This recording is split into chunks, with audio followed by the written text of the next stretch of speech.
అందరికీ నమస్కారం. నేను మీ షణ్ముఖ్. తెలుగుదేశం పార్టీ జాతీయ వర్కింగ్ ప్రెసిడెంట్గా నారా లోకేష్ గారు, తెలుగుదేశం పార్టీ రాష్ట్ర అధ్యక్షుడిగా పల్లా శ్రీనివాసరావు గారు ఈరోజు ప్రమాణ స్వీకారం చేయబోతా ఉన్నారు.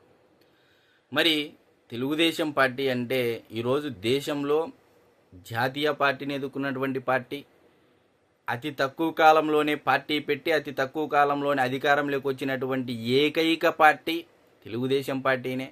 అది కూడా ఒక regional party, success political party Telugu Desam పార్టీనే. మరి దేశంలో సంచలనాలు నమోదు చేయాలన్నా, రాష్ట్రంలో చరిత్రలు తిరగ రాయాలన్నా, రాష్ట్ర ప్రజల అభివృద్ధి, ఆదాయ ప్రమాణాలు, జీవన ప్రమాణాలు పెంచాలన్నా అది తెలుగుదేశం పార్టీని అనేది రాష్ట్ర ప్రజలు నమ్మారు. కాబట్టి ఇప్పటి వరకు 10 ఎలక్షన్లలో తెలుగుదేశం పార్టీ పోటీ చేస్తే 6 ఎలక్షన్లలో విజయం సాధించడం జరిగింది. మరి దీనికి కారణం ఏంటి అంటే తెలుగుదేశం పార్టీని ప్రజలు విశ్వసించడం. మరి తెలుగుదేశం పార్టీ చేసినటువంటి అభివృద్ధి ఏంటనేది ఇప్పుడు నేను కొత్తగా చెప్పాల్సినటువంటి అవసరం లేదు.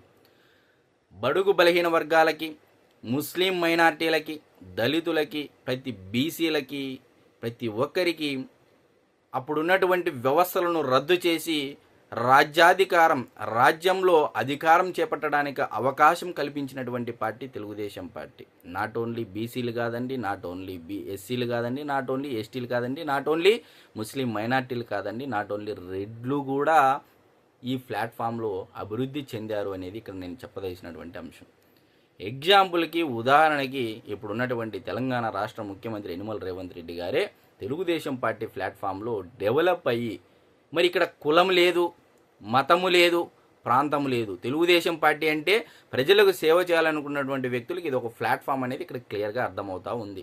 సో ఇంకా ఇది ఎవరైనా కులం పార్టీ, మతం పార్టీ, ప్రాంతం పార్టీ అని ఎవరైనా ఆపాదిస్తే వారి యొక్క విచక్షణ జ్ఞానానికి, విచక్షణ లేమికి మనము బాధపడాల్సినటువంటి అవసరం. అయితే ఇప్పుడు నందమూరి తారక రామారావు గారు పార్టీ పెట్టడం జరిగింది. ఆయన ఆశయాలను ఆయన పుణికిపుచ్చుకొని తెలుగుదేశం పార్టీ అంటే ఆయన ఒక రకమైనటువంటి వరవడిని సృష్టిస్తే, చంద్రబాబు నాయుడు గారు ఒక వరవడిని సృష్టిస్తే, ఇప్పుడు ఆ స్థానంలో జాతీయ వర్కింగ్ ప్రెసిడెంట్గా నారా లోకేష్ గారు బాధ్యతలు చేపట్టడం జరుగుతూ ఉంది. మరి నారా లోకేష్ గారికి ఈ పదవి సరైనటువంటి పదవి అని చెప్పేసి మెజారిటీ మంది ప్రజలు కూడా భావిస్తూ ఉన్నారు. ఎందుకంటే ఆయన అటు పార్టీ పట్ల, పార్టీలు తీసుకున్నటువంటి నిర్ణయాల పట్ల కానీ, మరి ఆయన ప్రజల సమస్యలపైన స్పందించేటువంటి తీరు కానీ అన్నీ ప్రజలు స్పష్టంగా గమనించారు. కాబట్టి ఈరోజు ఎవరు కూడా దాన్ని వ్యతిరేకించేటువంటి అవకాశం కూడా లేదు. ఎందుకంటే ఆయన ఆ పదవికి అర్హుడు అని చెప్పేసి భావించారు. కాబట్టి ఎవరు కూడా కాదనేటువంటి వాస్తవం. ఈరోజు మీరు చూసుకున్నట్లయితే తెలుగుదేశం పార్టీ అంటే అటు కార్యకర్తల సంక్షేమం పట్ల కానీ, రాష్ట్ర అభివృద్ధి కానీ, ఆదాయ ప్రమాణాలు, జీవన ప్రమాణాలు, ఈరోజు ఇవన్నీ మనం మాట్లాడుతున్నాము. జీడిపి, జిఎస్డిపి, వ్యాట్ ఇవన్నీ మాట్లాడుతున్నాము అంటే తెలుగుదేశం పార్టీ అధికారంలోకి వచ్చిన తర్వాతనే ప్రజలకి ఇవన్నీ పదాలు వినిపించేటువంటి పరిస్థితి ఉంటుంది.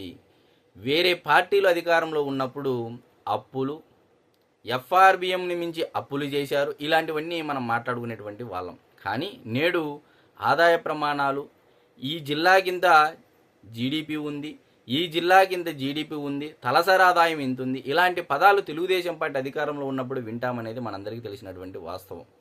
మరి నారా లోకేష్ గారు ఆయన యొక్క సామర్థ్యత తనకు తానే యువగలం పాదయాత్ర ద్వారా నిరూపించుకున్నాడు. మరి గెలవని చోట 1984 సంవత్సరం నుంచి ఇప్పటి వరకు గెలవని చోట నిలబడి ఓడిపోయిన తర్వాత కూడా కృంగిపోకోకుండా, మరి కమ్మ సామాజిక వర్గం తక్కువ ఉన్న చోటే 1985 తర్వాత అక్కడ తెలుగుదేశం పార్టీ జెండాని ఎగరన్నటువంటి పరిస్థితి. అక్కడి నుంచి ఈరోజు 90,000 మెజారిటీతో ఆయన గెలుపొందడం జరిగింది. ఈరోజు మంగళగిరి నియోజకవర్గ ప్రజలను అడిగితే ఏమని అంటున్నారు అంటే శాశ్వత ఎమ్మెల్యే అని చెప్పేసి వచ్చేటువంటి పరిస్థితి వచ్చేసింది మంగళగిరి నియోజకవర్గంలో అని చెప్పడంలో ఎటువంటి అతిశయోక్తి లేదు.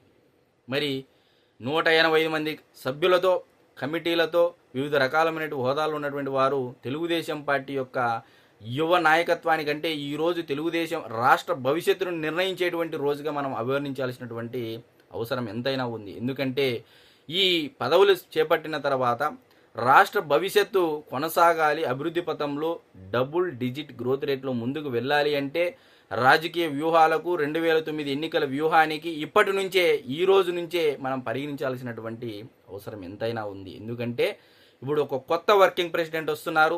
ఇప్పటి వరకు నందమూరి తారక రామారావు గారిని చూశారు, నారా చంద్రబాబు నాయుడు గారిని చూశారు. నేడు నారా లోకేష్ గారిని బాధ్యతలు స్వీకరించిన తర్వాత ఆయన వర్కింగ్ స్టైల్ని చూడబోతా ఉంది. తెలుగుదేశం పార్టీకి ఇంకా 40 సంవత్సరాల నాయకత్వం ఖచ్చితంగా అందింది అనేది తెలుగుదేశం పార్టీ కార్యకర్తలందరూ భావిస్తూ ఉన్నారు. మరి నారా లోకేష్ గారికి, పల్లా శ్రీనివాసరావు గారికి మరి తెలుగుదేశం పార్టీ తరఫున వివిధ హోదాల్లో వివిధ కమిటీల్లో స్థానం పొందిన ప్రతి ఒక్కరందరికీ హృదయపూర్వ శుభాకాంక్షలు తెలియజేసుకుంటూ, ఆంధ్రప్రదేశ్లో ఉన్నటువంటి ప్రజలకు ఆదాయ ప్రమాణాలు, జీవన ప్రమాణాలు, శాంతి భద్రతలు అందించే విధంగా మీరందరూ చర్యలు చేపట్టాలని, ముందుకు వెళ్ళాలని, మరింత ఉన్నత స్థాయి పదవులు పొందాలని కోరుకుంటూ అందరికీ శుభాకాంక్షలు తెలియజేసుకుంటా ఉన్నా.